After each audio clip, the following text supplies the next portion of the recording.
The night sky above the Velkari homeworld was filled with fire. Their silver cities were burning, and their communication towers screamed static into the void.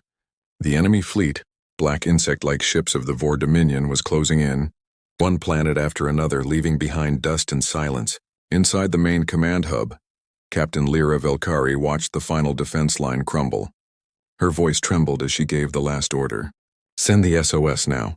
The message went out into the dark, carried on fractured frequencies and desperation. Her people had never begged before, but now pride meant nothing. They were dying and the stars were cold.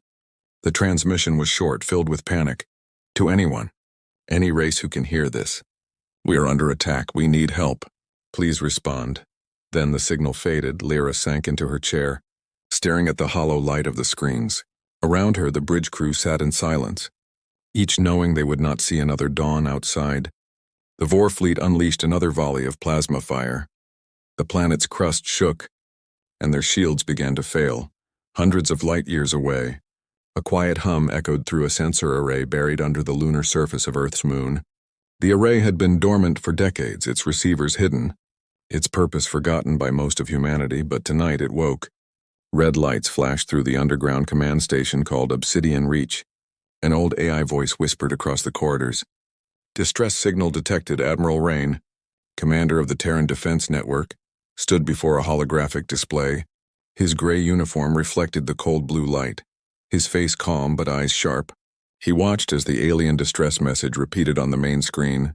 Static. Explosions. A female voice crying for help. "Unknown origin. Unknown species," a technician said. "Should we filter it out, sir?" Rain didn't answer immediately.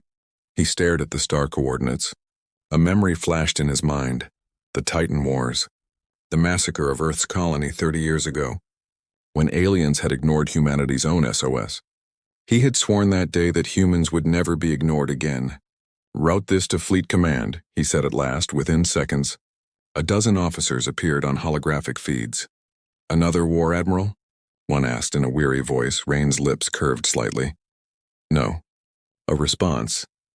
Across the solar system, signals raced through relay stations hidden inside asteroids and moons. Deep beneath the oceans of Earth, the Deathworlder fleet stirred. Massive carriers, black as night, powered up their reactors, the old engines that hadn't roared since Titan came to life again. AI cores awakened, ancient warships ran diagnostics, and command channels filled with coded orders. Rain stood before the command window as Earth rotated below him. The blue planet reflected against the glass. "Admiral, orders?" a young officer asked. Voice shaking slightly, Rain replied coldly, "We don't ignore distress calls, not anymore." The fleet activation order was sent, stamped with a single word: retribution. Meanwhile, on the other side of the galaxy, Lyra Velkari's ship drifted among the wreckage. She was alive, but barely. The Vor fleet was broadcasting surrender demands, promising mercy if the Velkari submitted. But Lyra knew the Vor, they never gave mercy. She turned to her communications officer. "Has anyone answered the SOS?" He shook his head. "Nothing yet, Captain." Maybe no one heard, but just as despair filled the room, their sensors began to scream. "Multiple FTL signatures approaching," the officer shouted. Lyra's heart froze. "For reinforcements?" He hesitated. "No. Unknown configuration, unknown transponders." Space rippled like water, and from the rift emerged black metallic giants. Massive ships with glowing red cores. Their hulls bore no alien symbols, no names, only one mark: a red circle. The mark of Earth. The human fleet had arrived. Lyra stared in disbelief. "Humans? But they never leave their system." Her communications officer's voice broke. "They answered the SOS on the flagship TNS Vengeance." Admiral Rain stood silent as the Velkari distress signal ended mid-transmission. He looked at the burning planet ahead, its surface glowing with enemy fire. "Targets confirmed," his tactical AI said. "Multiple Vor warships. Orbital bombardment underway." Rain gave one quiet command. "Show them what Deathworlders do when someone asks for help." The Deathworlder fleet moved as one. The first human dreadnought fired a kinetic lance, cutting through two Vor cruisers like glass. Flashes of light filled the void. The Vor fleet turned in confusion, their scanners unable to identify the attackers. Human ships used stealth technology unknown to any alien race, appearing and vanishing like phantoms. Within minutes, the Vor command network collapsed. The Velkari ships watched, stunned, as the invincible Vor fleet broke apart under the assault. For the first time in centuries, the Vor screamed for retreat. Lyra's trembling voice whispered, "Who are they?" Her second-in-command answered softly, "They are humans." "From Earth?" The screen flickered as one human transmission came through. It was a calm male voice, heavy and cold. "This is Admiral Rain of the Terran Deathworlder fleet. Your distress call has been received. Your enemies have been neutralized. Prepare for medical support." Then silence. But in that silence, Lyra felt something deeper than fear or relief. She felt awe because in the endless dark, something ancient and terrible had awakened, and it had heard their cry for help, the arrival. The stars were still glowing red when the Vor Dominion's last cruiser fell silent. The battlefield drifted with debris and shattered metal, pieces of ships floating like silent ghosts. The Velkari fleet, what little remained of it, floated helplessly among the wreckage, afraid to move. They had never seen destruction so precise, so deliberate. Every Vor ship was gone, but no planet had been scorched beyond recovery. Whoever these humans were, they had struck with terrifying control. Captain Lyra Velkari stood on the bridge, her hands trembling. She could still feel the shockwave from the human railguns vibrating through her ship's hull. She whispered, "They came from the void itself." Her communications officer blinked at the incoming signals. "Captain, the human fleet is hailing us." A voice filled the room, calm and emotionless. "This is Admiral Rain of the Terran Deathworlder fleet." "Identify yourself," Lyra straightened, forcing her tone to steady. "This is Captain Lyra Velkari. Of the Velkari Protectorate, we thank you for saving us." There was silence on the line. Long and heavy, then Rain's voice returned. "We received your distress call. The Vor Dominion is neutralized. We will now assess the system for remaining threats." The channel cut. Lyra looked at her crew. "He ended the call," she whispered in disbelief. No greetings, no comfort. No promise of alliance, just a statement of fact. The humans spoke like executioners who had done their job and were moving on. Outside her viewport, the human ships rearranged into formation. Massive carriers turned slowly, their dark hulls reflecting the dying sunlight of Velkar Prime. Thousands of smaller vessels moved in perfect synchronization. Every line, every movement looked rehearsed, mechanical, and yet there was something almost organic about their precision, as if humanity had become one single mind in battle. Lyra's sensors officer gasped, "Captain, the scale of their fleet. It's impossible. We count over 400 capital-class warships." The Velkari had once considered their own defense fleet of 50 ships to be formidable. Now they felt like insects before giants, another officer whispered. "They said humans were dangerous, but not like this." Lyra clenched her fists, her heart beating fast. She had heard old stories of Earth, primitive, chaotic, always fighting each other, but these humans, they were organized, disciplined, and utterly merciless when provoked. What kind of species builds such power and hides it? She muttered. No one dared to answer. Inside the TNS Vengeance, Admiral Rain watched the aftermath in silence. His officers worked quietly, monitoring heat signatures and verifying that no Vor ships remained. "Casualties?" Rain asked. "None, Admiral," his AI replied. "Operation success rate 99.7%. Rain gave a slow nod. "Send aid drones to the Velkari ships. Minimal contact, keep distance." The AI paused. "Sir, they are attempting to open diplomatic communication." Rain's voice hardened. "They sent a distress call, not a treaty. We answer distress." Nothing more. For him, this wasn't politics, it was duty. Humanity had once begged for help and been ignored now. Earth answered every cry for aid, but always on its own terms in the Velkari bridge. The sudden arrival of human drones startled the crew. They were sleek, silent machines that docked with their ships without permission, medical pods deployed, repairing hull damage, stabilizing oxygen levels, and delivering medical nanites. The Velkari engineers could only watch, amazed. As the drones worked faster than any known technology, Lyra touched the holographic projection showing human aid ships. "They save us. But they don't speak," she murmured. Her first officer frowned. "It feels less like rescue, more like judgment." On the human flagship, Rain's adjutant, Commander Miller, approached cautiously. "Sir, we've confirmed Vor distress transmissions. Some are begging for mercy." Rain turned his cold gaze toward the stars. "Mercy wasn't given to Titan's children." He nodded toward the tactical officer. Track the source of the signals. Understood, Admiral? Coordinates locked. The fleet began to turn again, aligning its colossal guns toward a nearby nebula. Inside that glowing cloud hid the Vor command fleet, 3 times the size of what the Velkari had faced. But humans didn't flinch, orders were given. Reactors charged, weapons locked. Lyra Velkari saw the movement on her scanners and felt fear rise again. "They're going after the Vor home fleet," her officer said. "But how can they know its location so fast?" Lyra realized then that these humans had access to intelligence the galaxy didn't even know existed. They had been watching, waiting, studying, and now someone had made the mistake of waking them. The Velkari ships pulled back, giving space to the humans. The sky around them dimmed as massive energy fields formed. A black and red storm shimmered as the Deathworlder fleet prepared to jump. Lyra felt her chest tighten. "Where are you going?" She whispered toward the empty comms. No reply came, only the final transmission from Admiral Rain. "Calm and terrifying.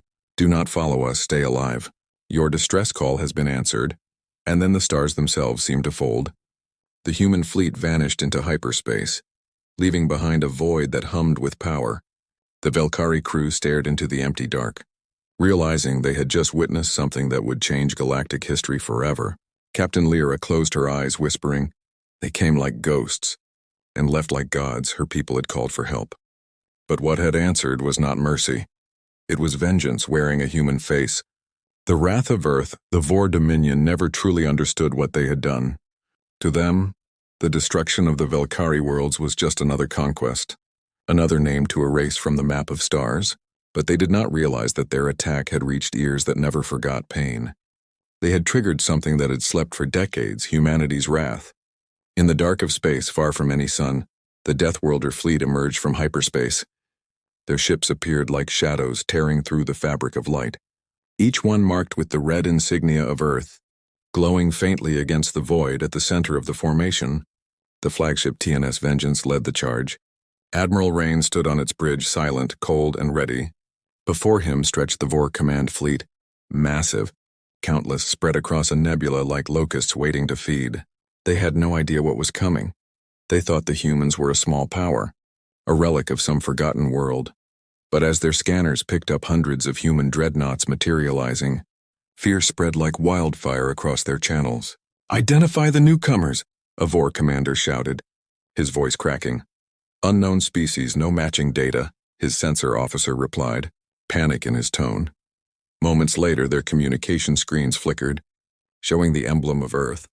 Black background, red circle, white stars. Then a voice echoed across every ship, deep and steady. "This is Admiral Rain of the Terran Deathworlder fleet. You attacked a world that called for help. We have come to end your war." Before the Vor could respond, the first human railgun fired.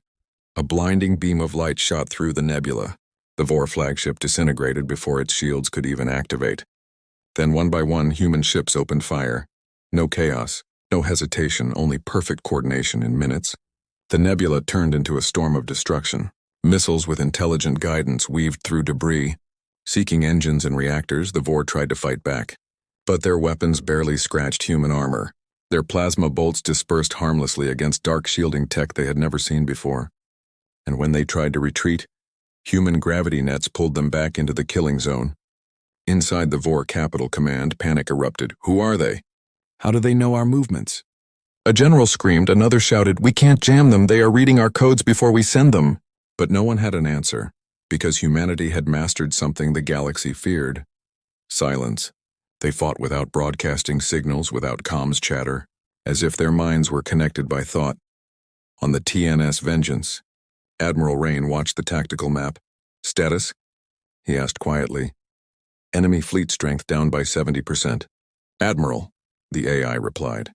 "Continue until the signal ends," Rain ordered. He looked through the viewport, eyes hard. This is not revenge. This is a lesson. Meanwhile, the Velkari ship, still far behind, watched the battle unfold from a safe distance. Captain Lyra Velkari had never seen anything like it, she whispered. "They fight like they're avenging something ancient."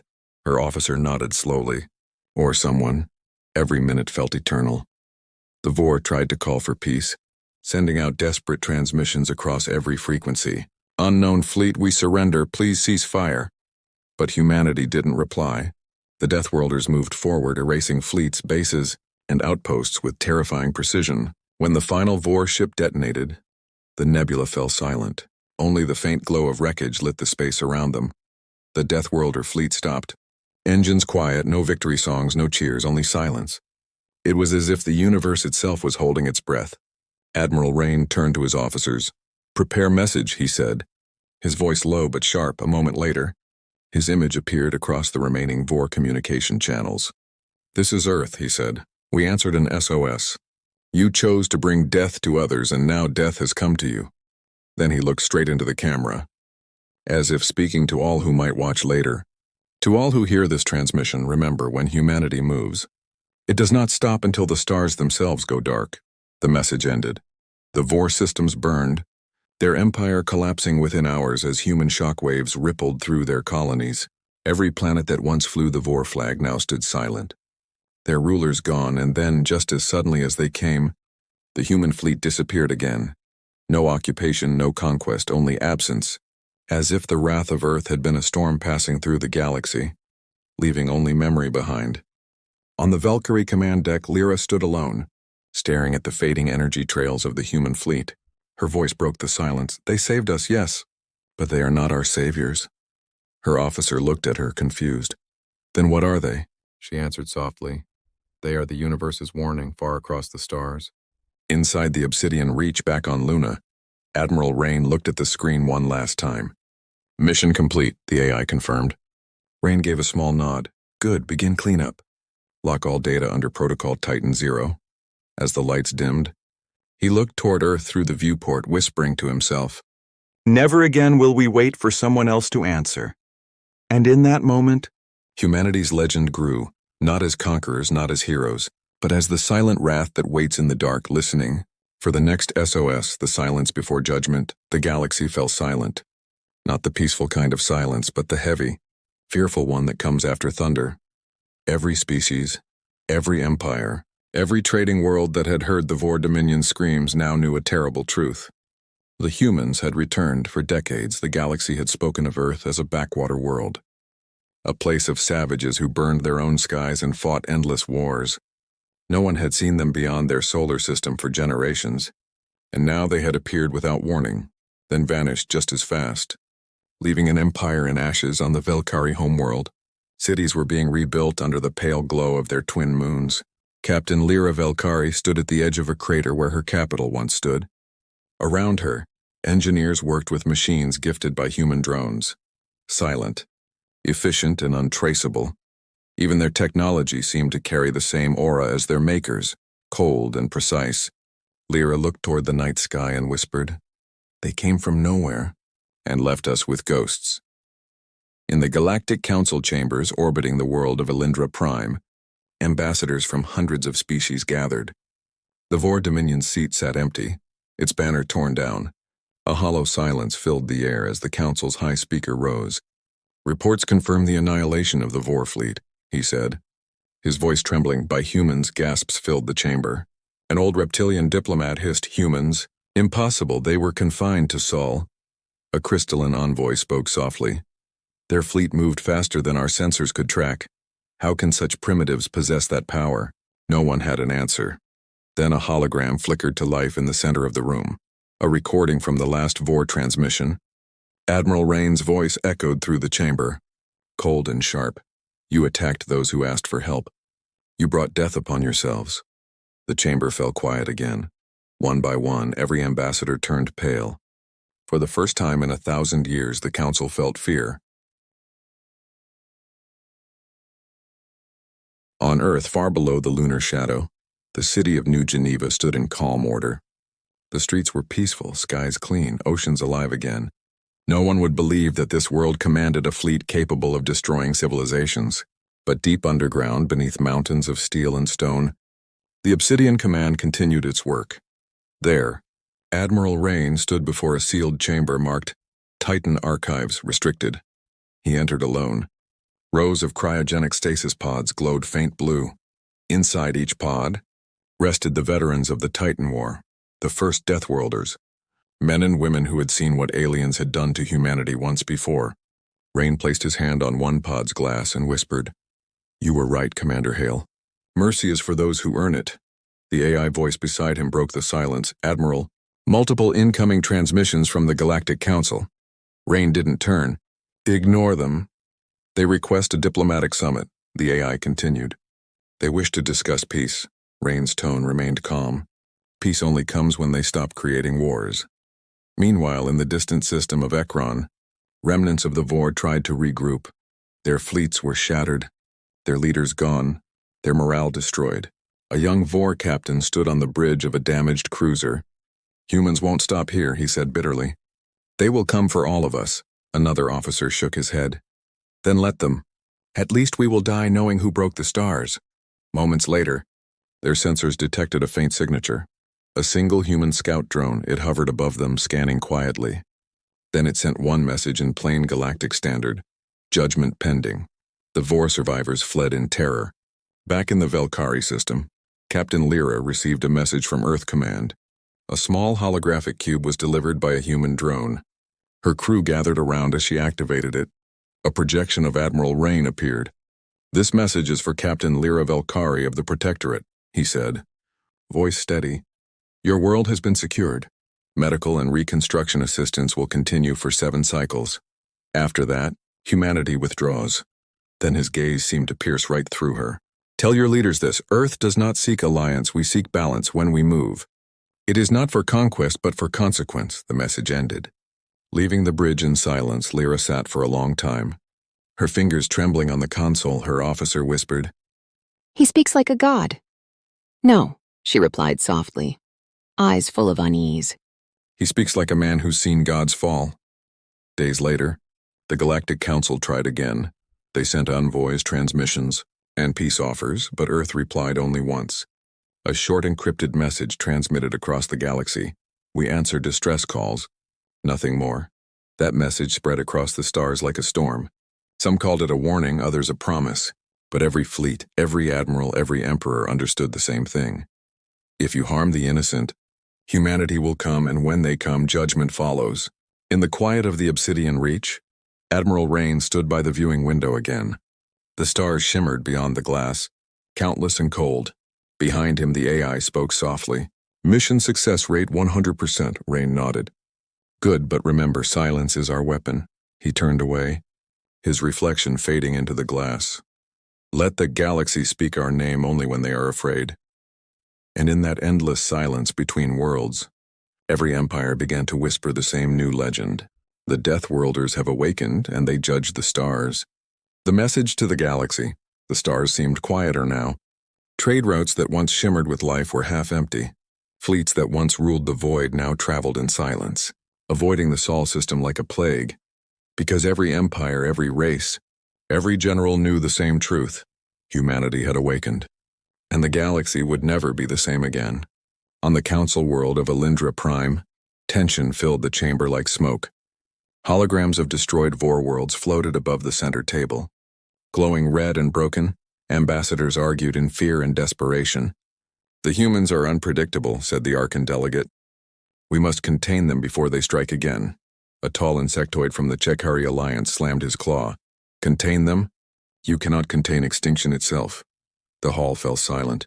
Everyone knew the Chekhari had seen the Deathworlder fleet destroy the Vor armada in under an hour. Then the High Speaker entered, holding a crystal containing a recent transmission from Earth. He placed it on the central podium, and the lights dimmed. The hologram flickered, revealing Admiral Rain standing in shadow, his eyes calm but burning with cold light. He said only one sentence, his voice steady and heavy. "Humanity answers cries for help, not politics, not conquest, help.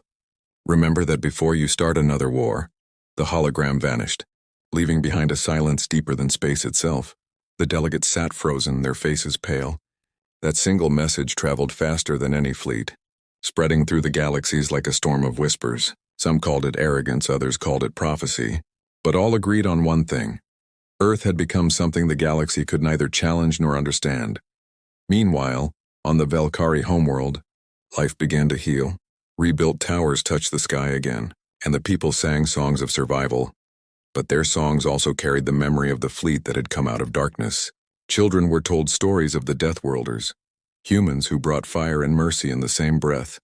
Captain Lyra Velkari walked among the people, wearing her old uniform now marked with a small red circle on her sleeve. When asked about it, she said quietly, "It reminds me of who saved us and what it cost." Late one night, she received another message from Earth. It wasn't sent through official channels, it simply appeared on her console, untraceable. A single line of text read, "When others fall silent, call again, we will hear you." No name, no signature, but she knew it came from Admiral Rain himself. She smiled softly, whispering to the stars, "You're still watching us, aren't you?" Far away, deep beneath the lunar surface, Obsidian Reach continued to hum quietly. The Deathworlder fleet rested in its underground hangars, their engines asleep but ready. Admiral Rain walked through the corridor lined with names of fallen soldiers from the Titan War, each name carved into metal, glowing faintly under cold light. He stopped before one inscription and read it aloud. "When the galaxy forgets mercy, humanity will remind it." He closed his eyes for a moment, then whispered, "And we reminded them." The AI voice echoed through the chamber. "Admiral, Council communication received. They request Earth's presence at a peace conference." Rain's reply was short. "Decline." "Reason, sir?" "Because peace is something they talk about," he said. "But we enforce it." Above Earth, the orbital shipyards glowed like rings of fire. New dreadnoughts were being built, sleeker, faster, deadlier. Each one carried the same red circle insignia. Their names were carved with quiet meaning: retribution, mercy, honor, memory. No one outside of Earth knew what the humans were preparing for.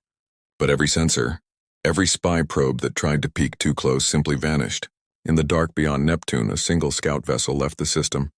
It carried a beacon message meant for anyone listening in the galactic deep. It said, "To those who hear this, know that the species of Earth walks among the stars again. We do not seek war, but we do not run from it. We answer calls for help, and we remember those who ignored ours." The message was followed by coordinates. Then silence. That silence was enough to terrify 1,000 worlds months later. Stories began to spread across colonies and spaceports. Stories of human ships appearing in forgotten war zones, stopping battles before they began. Stories of distress calls answered before even being broadcast. And always the same mark was left behind, a red circle, carved into the ground or burned into hull plating. The mark of the Deathworlders, back on Earth. As dawn rose over the Atlantic Defense Command, Admiral Rain stood on the balcony watching the sunrise. Beside him, Commander Miller spoke softly. "Sir, do you think they'll ever understand us?" Rain smiled faintly, eyes still on the horizon. "They don't need to understand," he said. "They only need to remember." And as the sunlight washed over Earth, the voice of humanity echoed quietly across the stars, carried by 1,000,000 hidden satellites and long-range probes. A message that would never fade. "We are humanity. We hear every cry. We remember every betrayal. And we will come when you call." The galaxy would never sleep easily again, because somewhere deep in the dark, the Deathworlders were still watching, still waiting, listening for the next SOS.